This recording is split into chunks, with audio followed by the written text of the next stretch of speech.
Me gustaría que podamos meditar juntos, haciendo un paréntesis en esta serie que estamos teniendo sobre el gran conflicto, en el marco de lo que también vimos hace un tiempo atrás y vamos a seguir continuando luego sobre el estudio de el santuario. Vamos a ver allí en el libro de los Salmos, capítulo 68, el Salmo 68, versículos 15 en adelante, que se describe el plan de salvación y los movimientos de Dios para salvar al hombre como un vaivén constante entre el santuario y los montes diversos de la historia humana, del escenario del mundo al cual el Señor viene a salvar.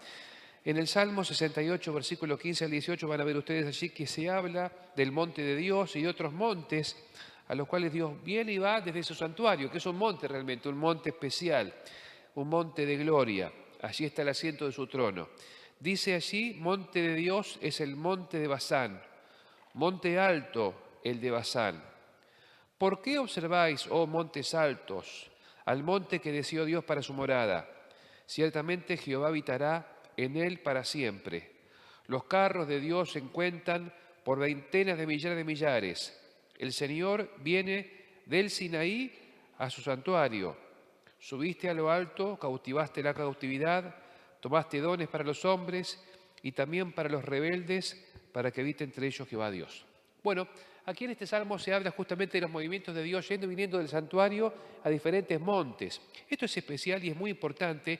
Nosotros como adventistas sabemos que la Biblia tiene que ser tomada en forma literal, a menos que el sentido sea evidentemente simbólico, pero la filosofía griega ha postulado de hace mucho tiempo, desde hace unos 2400 años en adelante, que Dios es un Dios perfecto y por lo tanto impasible y por lo tanto estático, por lo tanto está allí, y el único movimiento posible es el movimiento entre los hombres, y solamente el tiempo corre para los hombres, pero Dios está estático y su tiempo es fijo, y entonces Él solamente se vincula de esa forma con la creación. Es un concepto un poco difícil de agarrar, pero ese concepto tiene muchas derivaciones que hacen que justamente la Iglesia Católica y la Iglesia Evangélica piense como piense en la salvación en un sentido predestinacionista y no en un sentido dinámico, como pensamos los que tomamos la Biblia de forma literal, como corresponde entenderla. Bueno, en esta concepción entonces Dios está estático y no tiene mayor vínculo, mayor trato con la creación, pero la idea bíblica es que Dios tiene un vínculo personal, dinámico, histórico, que el tiempo para Dios corre para nosotros, la única diferencia es que Él nunca nació, nunca morirá, y entonces esa relación con el ser humano hace que haya muchos movimientos y mucho trato entre Dios con el hombre, y que cuando Dios baja y cuando Dios se presenta al hombre, es realmente Él, no es una alegoría de lo que puede ser Él o una idea o un mensaje que manda Él, sino que es Él el que va y viene diferentes momentos para hacer adelantar diferentes etapas del plan de salvación. Fíjense ustedes allí, vamos a ver el primer movimiento que se presenta allí, el movimiento del santuario, del monte de Dios en el cielo al Sinaí. Buscamos allí en Éxodo capítulo 19, versículo 16. Van a ver ustedes que en Éxodo 19, 16 se habla del descenso de Dios que baja del santuario al monte Sinaí, con una misión muy importante, que era revelar explícitamente sus 10 mandamientos, la base de su gobierno universal. Dice allí Éxodo 19, 16 al 18, algo importante. Dice: aconteció que al tercer día, cuando vino la mañana, el pueblo esperaba allí, junto al monte, estaba cercado el monte para que nadie avance más de lo que correspondía, fíjense, y dice que cuando vino la mañana hubo truenos y relámpagos, una espesa nube cubrió el monte y se oyó un sonido de bocina muy fuerte.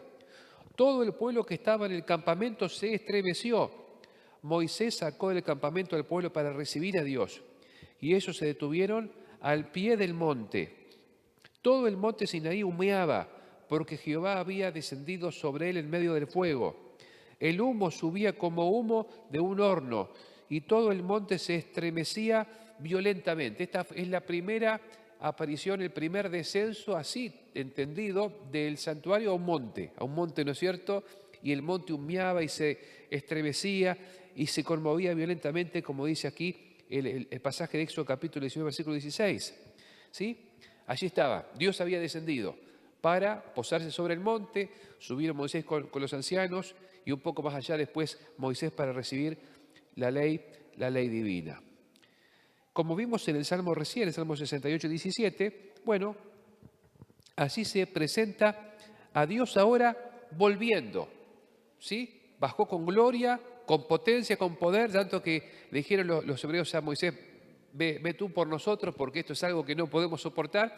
Así que baja Dios del santuario del Sinaí y ahora, como leímos en Salmo 68, 17, vemos el regreso de Dios del Sinaí a su santuario. Fíjense, allí nos dice que los carros de Dios se cuentan por veintenas de millares. El Señor viene del Sinaí ahora a su santuario. Baja del santuario Sinaí y ahora dice, vuelve del Sinaí a su santuario. Pero no solamente estuvo allí, quedó allí. Vamos a ver otro descenso de Dios desde su trono, desde su santuario, a otro monte. Lo vemos allí en Filipenses capítulo 2, versículos 5 al 8. Esto no fue un descenso conmovedor, violento, espectacular, visible, sino que esta vez descendió por una forma mucho más, podemos decir, discreta, casi imperceptible, al menos para los que estaban preparados y esperándolo. Dice Filipenses 2, 5 al 8, haya pues en vosotros este sentir que hubo en Cristo Jesús, el cual, siendo en forma de Dios, no estimó el ser igual a Dios como cosa que aferrarse, sino que se despojó a sí mismo, tomó la forma de siervo, se hizo semejante a los hombres, más aún hallándose la condición de hombre, se humilló a sí mismo, haciéndose obediente hasta la muerte y muerte de cruz. Este es el descenso de Dios muy extenso. No baja ahora en un rato del santuario al Sinaí y en un rato vuelve del Sinaí al santuario. Es un descenso muy lento que dura 33 años y entonces viene en forma de hombre, ¿sí? Allí participa con nosotros por 33 años y finalmente termina esa vida en un monte. ¿Cuál es el monte referido aquí? El monte del Calvario, exactamente, el Gólgota, porque fue obediente hasta la muerte y muerte de cruz. Entonces, si presenta que la primera vez baja del santuario al Sinaí, si presenta que ahora va del Sinaí al santuario, si presenta que nuevamente baja de su trono al Gólgota, tiene que hablar justamente de cuándo volvió y ascendió de vuelta. Y justamente, como hemos visto hace un rato, Salmo 68, 18, nos dice cómo fue esa subida, ese retorno a su trono. 68, 18, Salmo 68, 18, dice, subiste a lo alto, cautivaste la cautividad, tomaste dones para los hombres y también para los rebeldes, para que habite entre ellos Jehová Dios. Esto dice Salmo 68, 18, este pasaje luego es tomado por Efesios 4, cuando Pablo habla de la ascensión de Cristo y Cristo asciende al cielo ahora con algunas primicias de los que ha resucitado para que sean su corte especial al ascender al cielo. Así que fíjense cómo la Biblia habla de esas subidas y bajadas importantes, ¿no es cierto? Dios baja para promulgar su ley y se vuelve. Dios baja para hacerse hombre y morir por los hombres y vuelve, junto con otros hombres que asciende al cielo. Y también presenta algunas otras subidas y bajadas, yendo del santuario al monte y del monte y de los diferentes montes al santuario. Vamos a ver, estos movimientos que hizo el Señor, ¿sí? Estos 4 movimientos, 2 de ida y vuelta, ya están en el pasado. Vamos a ver ahora nosotros movimientos que están en el futuro prometido, porque Dios no está ahí en el cielo y se va a quedar en el cielo permanentemente, sino que va a seguir subiendo y bajando hasta que el pecado sea completamente eliminado, ¿sí? Dios mismo se va a encargar de eso. Hay movimientos pasados, cuando bajó para promulgar su ley y se volvió, cuando bajó para morir por el hombre y se volvió.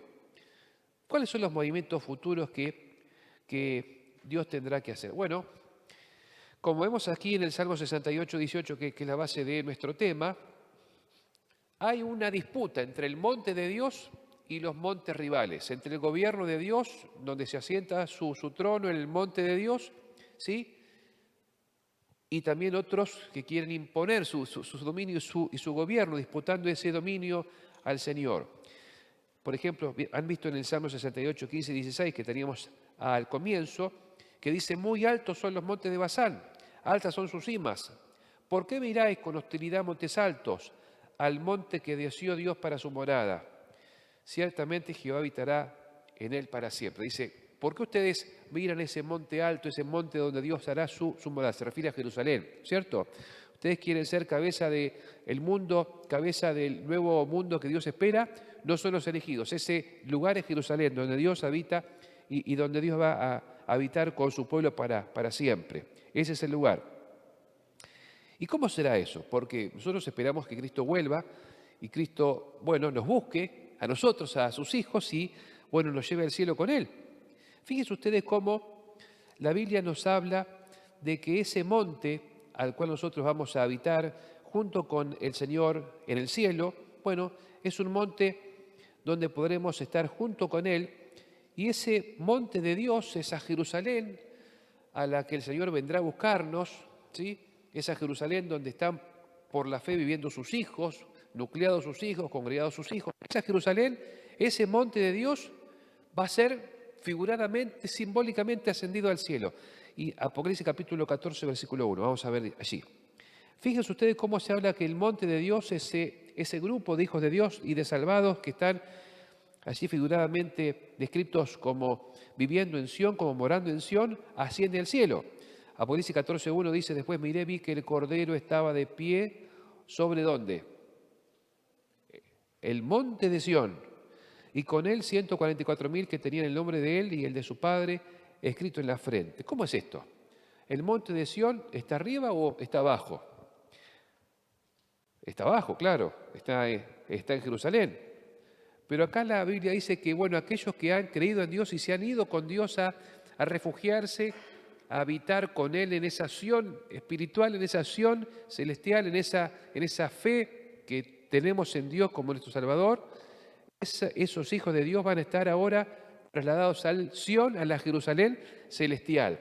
Y entonces ese monte, de alguna manera, va a ser, o los que habitan en ese monte van a ser trasladados al monte de Dios, al monte celestial.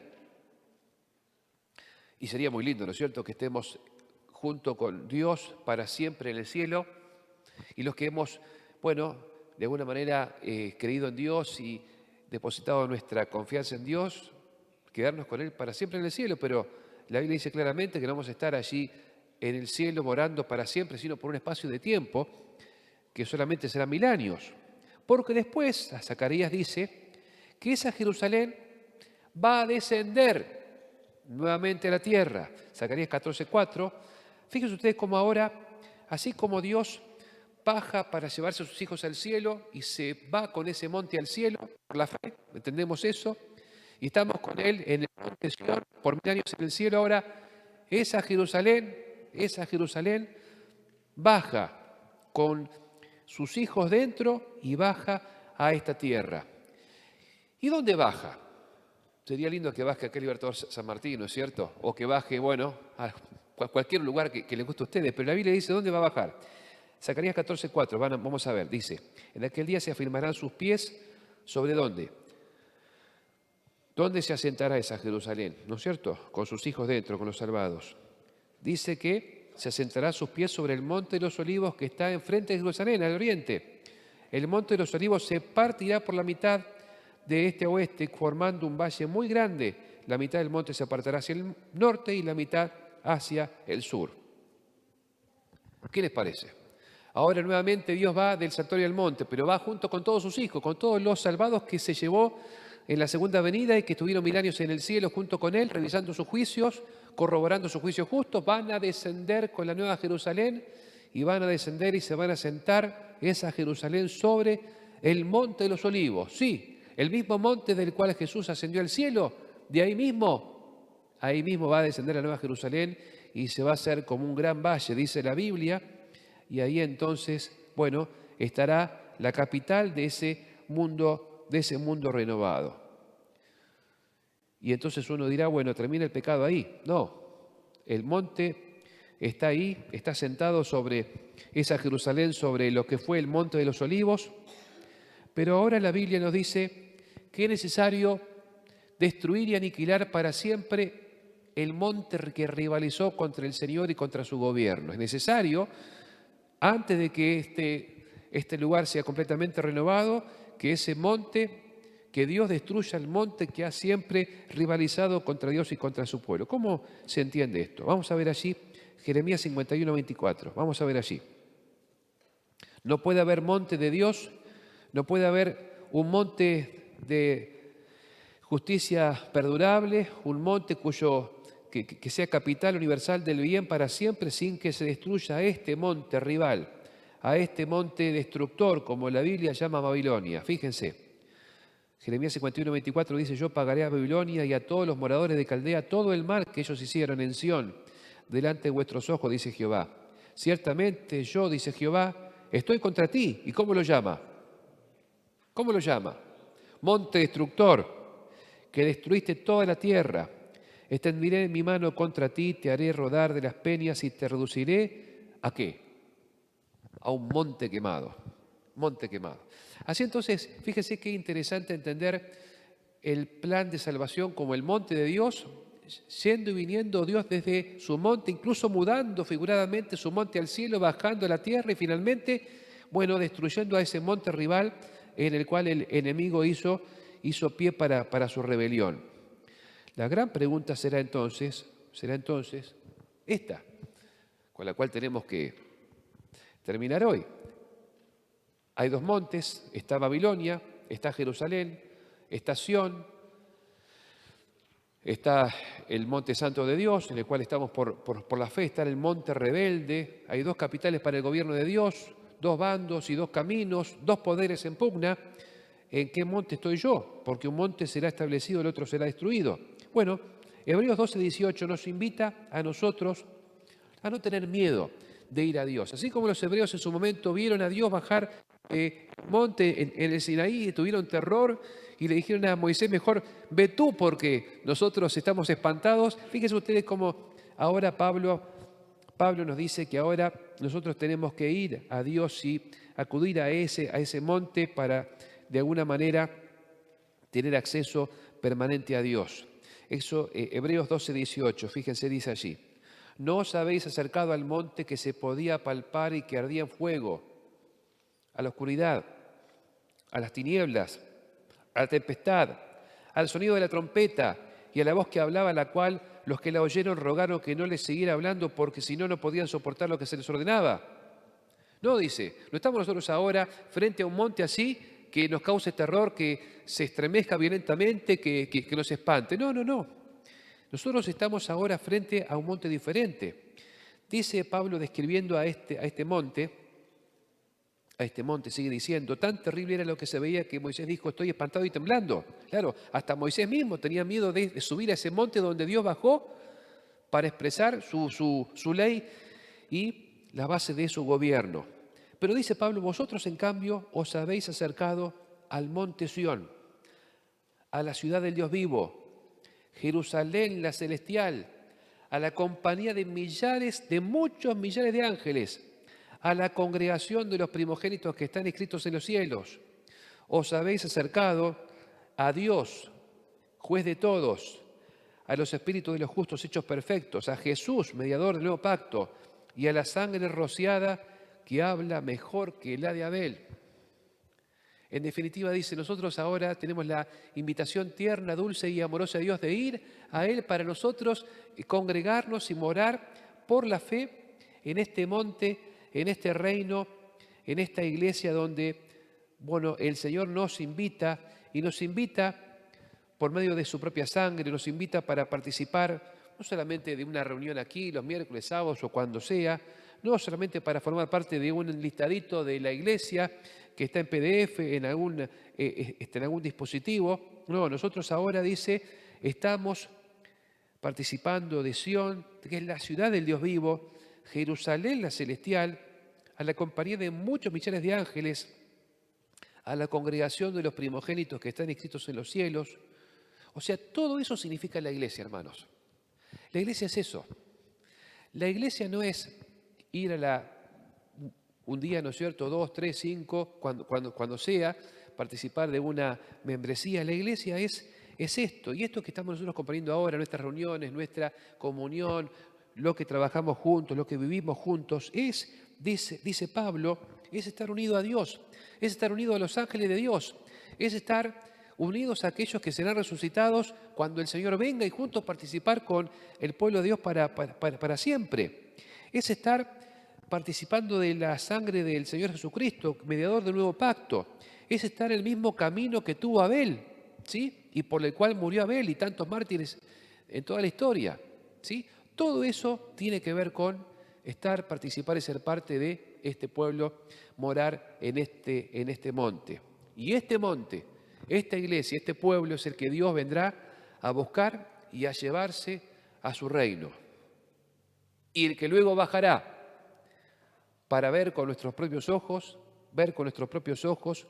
cómo Dios destruye finalmente, ¿qué cosa? El pecado, los pecadores y el autor del pecado. Y entonces sí poder tener un reino donde el único monte sea el monte de Dios y ya no haya reinos, rivales, disputas, peligros de ningún tipo, sino que podamos para siempre morar junto con nuestro Dios. Así que Dios nos invita a formar parte, y no solamente formar parte, sino a afirmarnos en el monte, en esta iglesia que pronto será trasladada al cielo, al tercer cielo. Y de ese tercer cielo, después de un tiempo, a este mundo renovado. Qué invitación maravillosa, ¿no es cierto? Poder morar con Cristo para siempre. Y qué bueno tener un Dios que no como los filósofos griegos lo entendieron, queda allí escondido, petrificado y solamente dando decretos puntuales desde el cielo, sino que un Dios que va y viene permanentemente hasta que todos sus hijos estén con Él y hasta que finalmente el mal sea barrido para siempre de este universo. Este es nuestro Dios, un Dios activo, dinámico, que está con nosotros, que tiene vínculo permanente con nosotros, y en ese monte estamos, y en ese monte tenemos que perdurar y permanecer hasta que el Señor nos venga a buscar.